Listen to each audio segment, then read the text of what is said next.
the president's budget, as opposed to what you've described, the president's budget actually reduces deficits.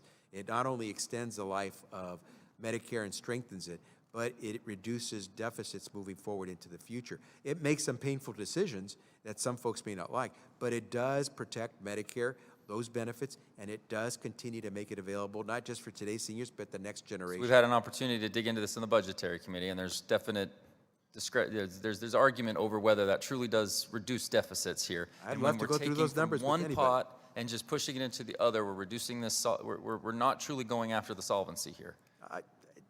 Again, I disagree with that, and I'm more than willing to sit down, go number to number, mano a mano on that one, because the president made a commitment. It is real. We'll be gladly sit down and go mano a mano anytime on these details. Thank you. Thank you. Ms. Steele from California is recognized. Thank you, Chairman Smith, and thank you, Secretary Becerra, you coming out, and you know how many hours you've been here for testifying, so I really appreciate that. You know, I am concerned about Center for Medicare and Medicaid Services oversight of new hospices and home health agencies. This is particularly an issue in California, which instituted a moratorium on state licensure January 1st, 2022.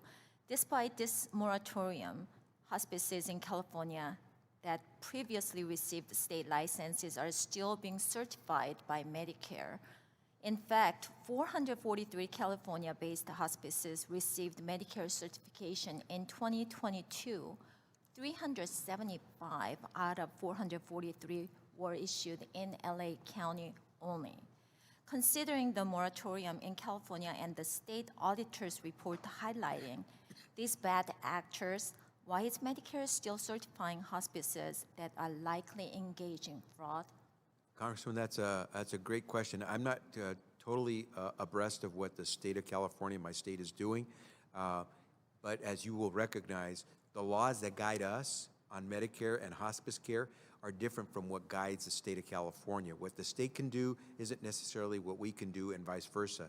If someone applies to provide hospice care, we have to make sure that what they're doing is fulfilling the criteria that by federal law they must achieve. If they do, we don't have the luxury of saying, no, we won't, because your state is saying you may not be a good actor. We have to base it on the information they provide to us and if they meet the criteria to qualify for funding under Medicare. So who does the audit?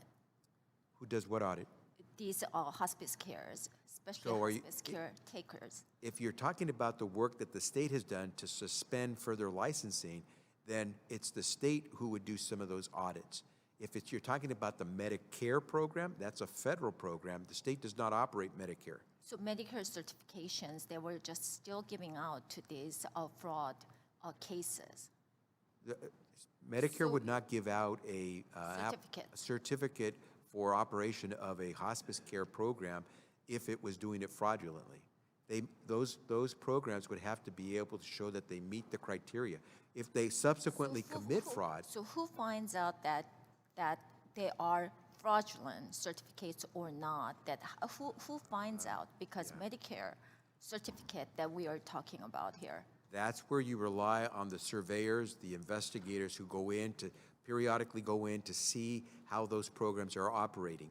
The state might have some folks who are doing it. When I was Attorney General in California, we had the authority to go in and look at all of these different facilities for how they were caring for folks. That's why we expanded the program that actually looks into nursing homes. That's different from what the federal government does. So, you know what, let me just change the issue. Okay. I'm going to go a little more deeply, and I'm going to work with you about this, fraudulent certificates.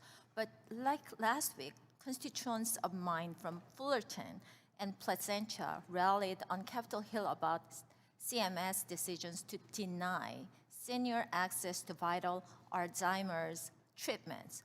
What do you expect me to tell my constituents about not having access to care because USC, Stanford, UCLA, UC Irvine, UC Berkeley, UC San Diego, these are just really good universities. They all say it's a breakthrough medication. So why not? Congresswoman, I would tell you to tell them that you will advocate as hard as you can to make sure that where possible, we will make access to those medicines and services that help them with their particular condition or disease.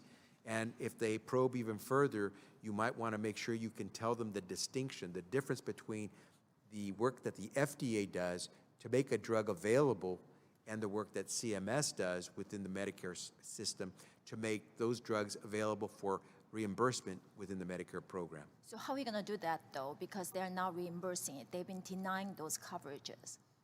That's where what I'm saying is people have to understand how CMS and Medicare operate so they can understand the decisions, the determinations that are made by CMS. CMS did provide some coverage for some of those Alzheimer's drugs, but under certain conditions. This is a new one we're talking about. Yeah, you know what? My time is up. I'm going to do in writing, and I'll ask all these questions. Actually, I have more than 10 questions here that I want to ask you, but I just don't have time, so I yield back. Thank you, Representative. Representative from Virginia, Mr. Byer. Mr. Chairman, thank you to you and Ranking Member Neal.